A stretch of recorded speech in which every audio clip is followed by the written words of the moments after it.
Welcome back to the MrShowtym podcast.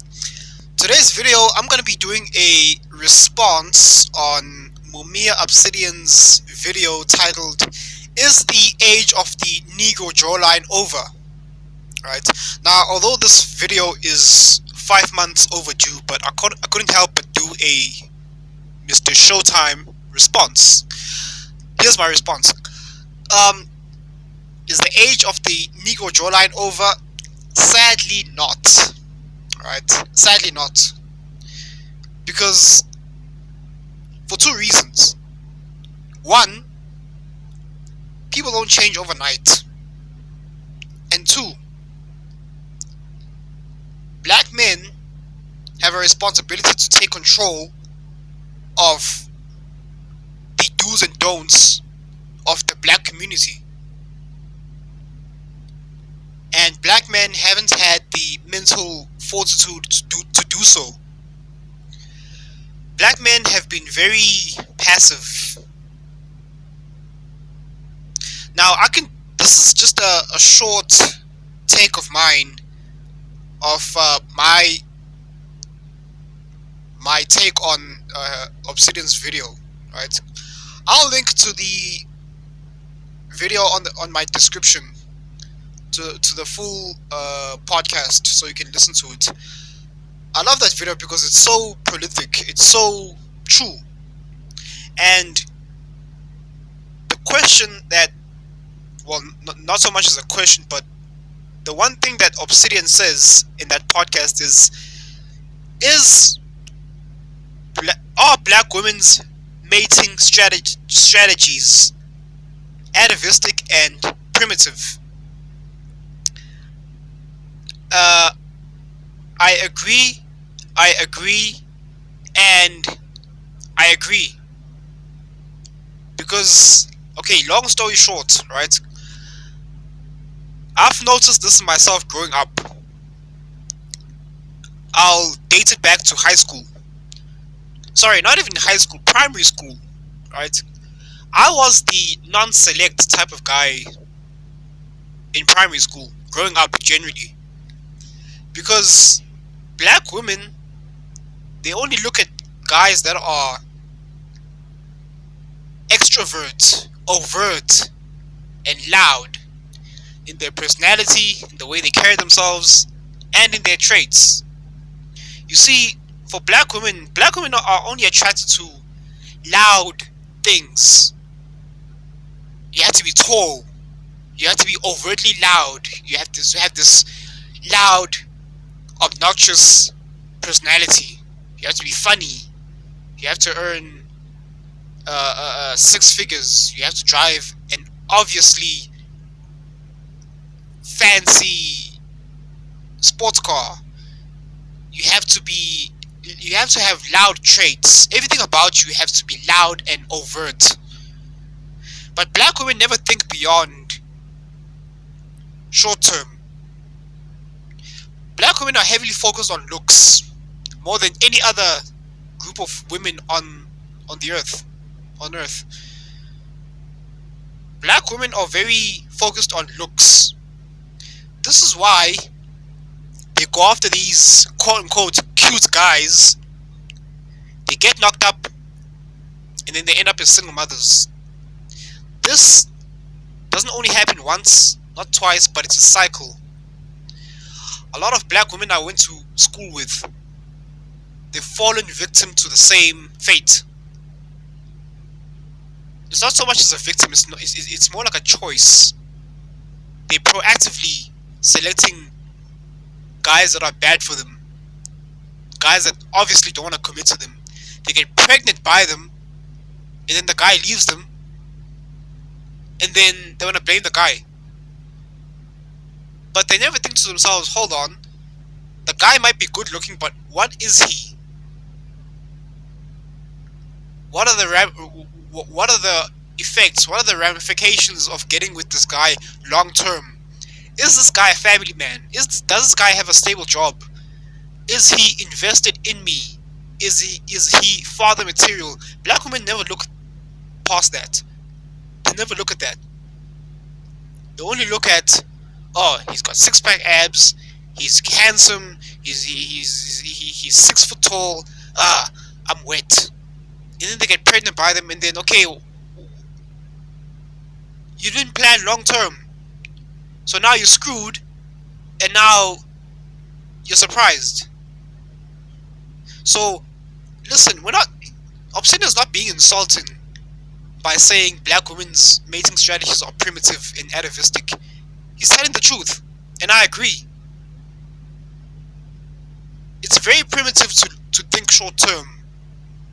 Very primitive to focus on sensation in the moment, and then you're not thinking about long term. Because why is it that non-black women are able to scout confidence and competency in a man who exudes silent confidence, hidden confidence, right? Strategic confidence, if there is such a word. You get what I'm saying? But black women, they only they only go for these guys that are bad for them. Because for black women, if you are quiet, they see you as beta male for some odd reason. They see you as a beta male if you're gonna be introvert. Now, it doesn't click in their heads that you can be an introvert and a solid guy. It just doesn't click. I've had plenty of occasions where black women walk up to me and say, also, why are you so quiet? What's wrong with you? Madam, I'm quiet because I'm not loud. I don't have to be loud. I'm quiet because I want to be quiet. I've been to, whenever I'm in spaces where there's a lot of black folks, they only give attention to the troublemakers. Even at school, the bad boys who were troublemakers, getting in trouble with teachers, those were the popular guys. And the rest of us good boys who did their homework, who were quiet in class, they overlooked us. Beta males. Mind you, we're not actually beta males. We just have some sense about ourselves. We're more controlled, as opposed to the loud and rude and obnoxious type of guy. That's who they find attractive. That's very primitive. When you look at primates, that's exactly what primates do. They look at the males that exude obvious and overt confidence, beating their chest and roaring. But we're not primates now, are we? We're humans. We can exude confidence in other fashions. You can be confident and be quiet at the same time. You can be introvert and have multiple businesses. You have some sense about yourself. You have some self-control. You've got some critical thinking skills that'll ensure your survival long term. But black women don't care about that. They care about the guy who's dark-skinned, 7 feet tall, and who has a funny personality, that can dance, that has rhythm, and he's good looking. And he's got quote-unquote good hair. I'm telling you, black women's mating strategies are set up to fail. I mean, listen, women in general are attracted to men who exude these traits. Good looking. Every woman is attracted to a guy who's good looking. Obviously, duh. But what I've noticed with non-black women, they can hook up with a guy short term. But they're smart enough to realize that, hey, listen, this guy is good looking, he's got 6-pack abs, but I'm going to be careful not to get pregnant by him. Because he's an obvious idiot. He's not father material. He's not a long-term investment.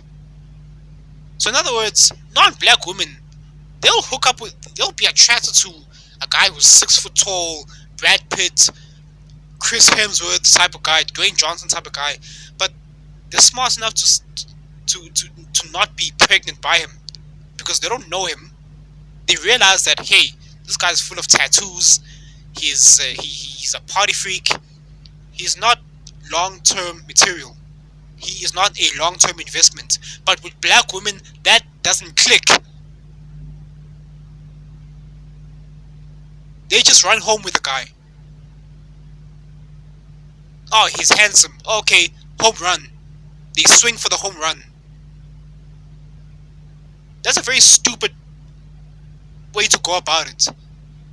This is why so many black women, they don't have relationship skills, number one, because many of them they've never had a father in the home, so they've never witnessed how relationships between a man and a woman should be. They're very rude, they're very obnoxious, right? Because I've had non-black women look at me like, okay, this guy's got some wits. This has got some wits. You know, this guy's got some fuel in the tank. You know, this guy's got some trump cards in his sleeve. It's not evident at face value, but he's got some tricks up his sleeve. He's strategic. He's a thinker. Right? He's got some intellect. No, I'm not 6 foot tall. I'm 5'10". Borderline 5'11". But you see, it amazes me how non-black women are able to look at other traits for long-term survival, but black women only look at short-term things. They never look past the tip of their nose. But that's my take, man. Shout out to Obsidian. My little take on black women's mating strategies, and it doesn't work. Black men are gonna have to step up to the table and start being loud about what's acceptable, what's cool, and what's not cool. Right? I'll link to the video, to the full podcast. And thank you.